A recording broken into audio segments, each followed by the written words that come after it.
Hoy los Tops que te trae 3 creepypastas cortos que no te dejarán dormir esta noche. Número 1. Es de noche y las farolas del alumbrado público apenas iluminan esta parte de la acera, mojada por la lluvia. No se veía una sola alma en la calle, pero aún así, sabía que no me encontraba solo. Iba tras de mí.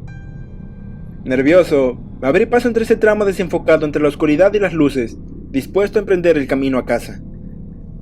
Hoy había sido un día muy exhausto y lleno de trabajo duro. Lo único que quería, claro, era estar en mi hogar. Escuché sus pasos a mis espaldas y apuré el camino. Metí las manos en los bolsillos de mi abrigo, buscando protegerme del frío que soplaba en mi dirección. Una de esas ráfagas invernales que parecen cortar tu piel sin compasión y que te quitan el aliento. La piel se me puso de gallina y el corazón se me aceleró. Podía ver mi propio aliento formando nubes en el aire.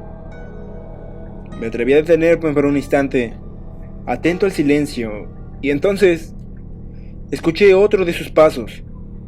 No se había rendido. En ese instante quise correr, a pesar de que sabía que solo iba a empeorarlo. Sin duda alguna, eso lo alertaría. Iría detrás de mí, pero no tenía más opciones. Así que sin pensarlo, eché a correr escuchando cómo sus pasos resonaban fuertemente contra el pavimento. Me interné en callejones, tiré botes de basura y trepé por un alambrado sin lograr perderlo de vista, hasta que llegamos, claro, a mi calle.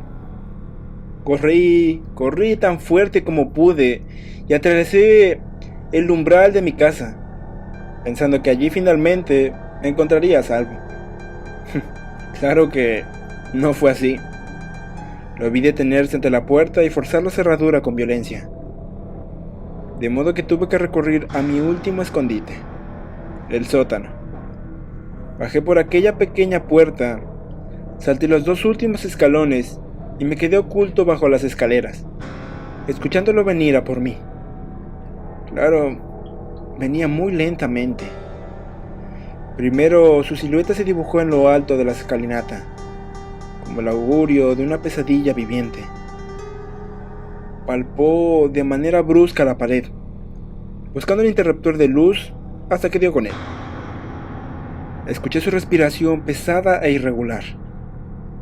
Después bajó muy despacio, bajo la precaria iluminación de la bombilla que parpadeaba en lo alto. Lo sentí acercarse a donde yo me encontraba poco a poco, pero entonces se detuvo. Sus ojos miraron con horror la habitación entera. El sujeto de uniforme azul dejó escapar un gemido mientras observaba la sangre que empapaba las paredes, el congelador a rebosar de restos humanos, y sobre la mesa quirúrgica lo que había sido mi última cena. Me acerqué a su espalda, muy sigiloso, y aprovecho para vaciar en su garganta el contenido de la jeringa que se encontraba en mi mano, paralizándolo por completo. «Buen trabajo, oficial», murmuré junto a su oído, antes de que perdiera la conciencia. Parece que ha descifrado el misterio del asesino del condado. Cuando lo vi caer al suelo, una sonrisa sádica se dibujó en mis labios. Qué bueno que la persecución había llegado a su final. Número 2. Detesto hablar por teléfono. Las pausas impredecibles, el no saber cómo terminará la conversación. Además, quedarse hablando con alguien por 1 hora entera es algo que me aterra. Por ese motivo, siempre mantengo mi teléfono en silencio, suponiendo que quien tenga algo importante que decirme podrá enviarme un mensaje o dejarlo en el correo de voz. Esa tarde de domingo, mi celular permanecía silenciado mientras lavaba los platos. Un rato más tarde, cuando lo encendí para verificar la hora, me di cuenta de que había una llamada perdida desde las 7:24 p.m. Y enseguida vi algo que me heló la sangre. La llamada había venido desde mi propio número. ¿Eso es posible?, me pregunté en mi cabeza. Una búsqueda de Google despejó mis dudas. Parecía ser que algunos estafadores imitaban el número de sus víctimas para forzarles a contestar. Genial. Arrojé el portátil en mi cama y me fui a dar un baño. Al salir, vi que había otra llamada perdida de mi número y habían dejado un correo de voz. Seguramente el estafador volvió a llamar, pensé con ironía. Oprimí mi buzón de voz y escuché con atención. Lo primero que oí fue un sonido sordo que hacía eco a lo largo de la línea. Lo siguiente fue una estática que duró varios segundos. Y en el fondo, unos clics muy débiles, poco audibles. Segundos después, se oyó un crujido. La estática se desvaneció lentamente, hasta convertirse en un suave zumbido. Después, escuchó una voz entrecortada que competía con el zumbido. No entendía sus palabras, pero parecía que se trataba de una mujer. No fui capaz de distinguir si gritaba o lloraba. Más de 30 segundos después, ¡detente! Pude comprender esa palabra a la perfección. Habían gritado claramente, tal vez con enojo o con terror. Era difícil saberlo. Lo que sí supe, sin lugar a duda, fue quién la había pronunciado. Esa era mi propia voz. El audio se terminó. Solté mi teléfono y me senté en mi colchón, intentando comprender lo que había sucedido. Tal vez se trate de algún fallo técnico, pensé. Pasando una mano por el rostro, ¿realmente era yo quien hablaba? Debe haber ciertos tipos de personas que son igual a mí, ¿no? La pantalla del teléfono se encendió. Acababa de recibir un mensaje de texto. Lo tomé con manos temblorosas. Era un mensaje de mi propio número y lo único que contenía eran 4 palabras con letras mayúsculas. No abras la puerta.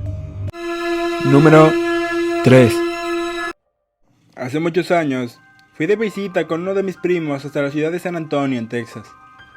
Como en otros estados de la Unión Americana, aquí abundan las historias sobre sitios encantados y apariciones con los que era mejor no toparse en medio de la noche. La leyenda que más nos llamaba la atención era la de unas vías de ferrocarril abandonadas. Los lugareños comentaban que estaban embrujadas. Recuerdo que la historia, aunque escalofriante, siempre me había parecido poco verosímil. La misma trataba de lo siguiente. Un día, los chicos de una clase de primaria fueron a hacer una excursión. Se montaron todos en el autobús escolar y se pasaron el día completo afuera, sin imaginar, claro, la desgracia que el destino les había reservado. Al atardecer, el autobús se dispuso a regresar al colegio donde serían recogidos por sus padres. Solo que durante el trayecto tenían que pasar cerca de la estación de ferrocarriles. Ansioso por terminar con su turno como chofer, el conductor quiso tomar un atajo y sin avisar a los profesores, decidió atravesar una de las vías, aparentemente solitaria. Justo cuando se encontraba en medio, el autobús se apagó y el silbido distante de una locomotora se anunció, aterrando a los niños. Desesperado, el chofer intentó encender el transporte una y otra vez sin éxito. La puerta no respondía. Estaban atrapados en el interior. El tren dobló una curva y se dirigió a toda velocidad en contra de ellos. Esa noche, todos los niños murieron. El autobús había recibido un fuerte impacto y muchos de ellos sido arrollados por el ferrocarril. No hubo un solo sobreviviente. Desde entonces, se dice que las vías están malditas. Por mera curiosidad, mi primo y yo decidimos visitarlas para averiguar si aquello era verdad, ignorando las advertencias de muchos vecinos. Recuerdo que al llegar, nos estacionamos lo más cerca que nos fue posible. No estábamos midiendo las consecuencias de lo terrible que podía ser jugar el tonto en aquel lugar.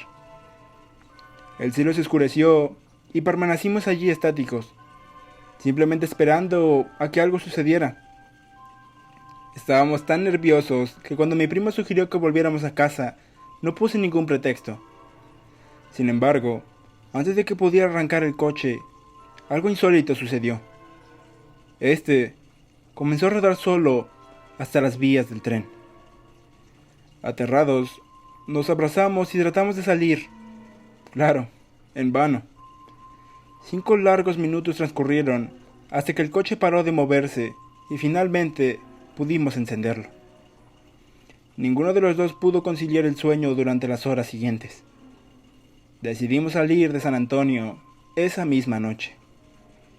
Y tras 6 horas de camino, sin hablar en la carretera, fuimos capaces de estar frente a nuestro hogar.